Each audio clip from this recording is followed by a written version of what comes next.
វឌ្ឍនភាពនិងសមិទ្ធផលសំខាន់ៗនៃការវិវត្តប្រព័ន្ធគាំពារសង្គមកម្ពុជានិងការអនុវត្តក្របខ័ណ្ឌគោលនយោបាយជាតិគាំពារសង្គមចែកចេញជា3ទិដ្ឋភាពដូចខាងក្រោមទី1គឺទិដ្ឋភាពជំនួយសង្គមគិតត្រឹមខែមេសាឆ្នាំ2025កម្មវិធីជាតិជំនួយសង្គមគ្រាន់ដណ្ដប់លើពលរដ្ឋសរុបប្រមាណ 1.2 លានគ្រួសារសមមូលពលរដ្ឋប្រមាណជាង 4.84 លាននាក់ស្មើនឹងប្រមាណ 28% នៃប្រជាពលរដ្ឋសរុបនៅក្នុងឆ្នាំ2025នេះរាជរដ្ឋាភិបាលបានវិភាគថវិកាប្រមាណ $1,028 ប៊ីលានរៀលសមមូលនឹង $257 លានអាមេរិកសម្រាប់អនុវត្តកម្មវិធីចំនួន 9 ដូចខាងក្រោមទី1កម្មវិធីជាតិជំនួយសង្គមក្នុងកញ្ចប់គ្រួសារត្រូវបានបង្កើតនិងដាក់ឲ្យអនុវត្តចាប់ពីខែមេសាឆ្នាំ2024កន្លងទៅ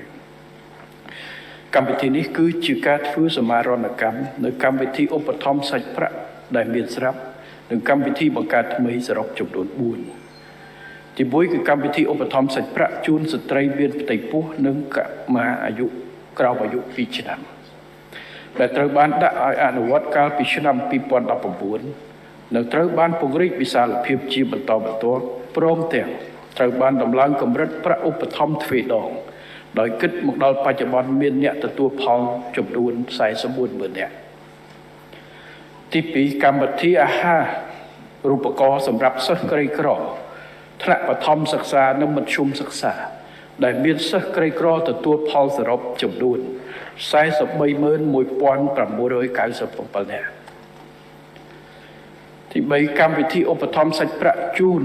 ជនមានពិការភាពមកពីគ្រួសារក្រីក្រដែលមានអ្នកទទួលផលចំនួន 53,597 នាក់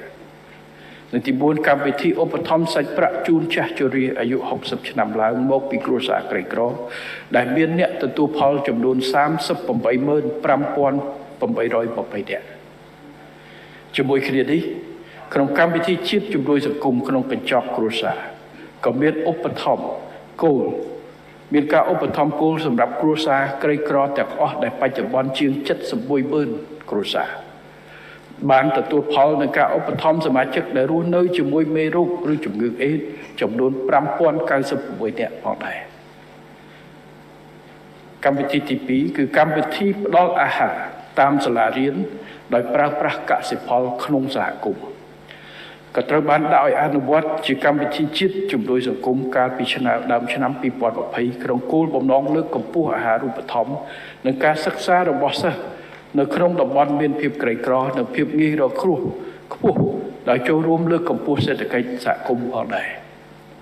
កម្មវិធីនេះត្រូវបានពង្រីកវិសាលភាពជាបន្តបន្ទាប់ដែលបច្ចុប្បន្នសាលារៀនចំនួន 1,114 បានអនុវត្តកម្មវិធីនេះនិងសិស្សចំនួនប្រមាណ 30,000 នាក់បានទទួលផលដែលក្នុងនោះរាជរដ្ឋាភិបាលបានទទួលយកសាលារៀនគោលដៅពីដៃគូអភិវឌ្ឍចំនួន 686 សាលានៅក្នុងខេត្តចំនួន 10ដែលមានសិស្សទទួលផលជាង 19,000 នាក់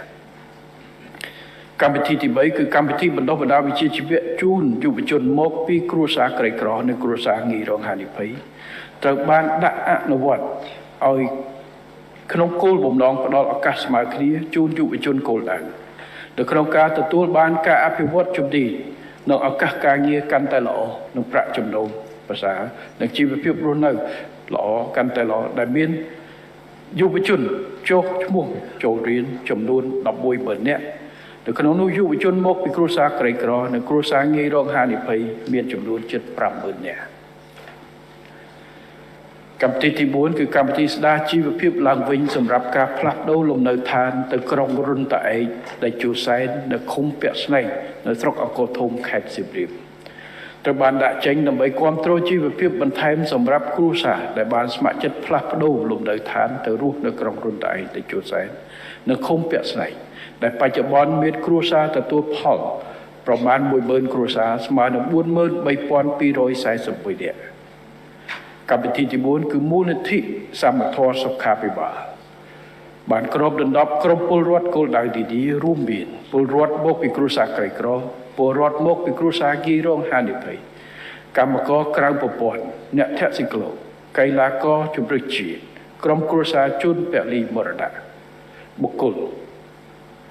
បម្រើការគ្រប់សេវាកំសាន្តទេសចរ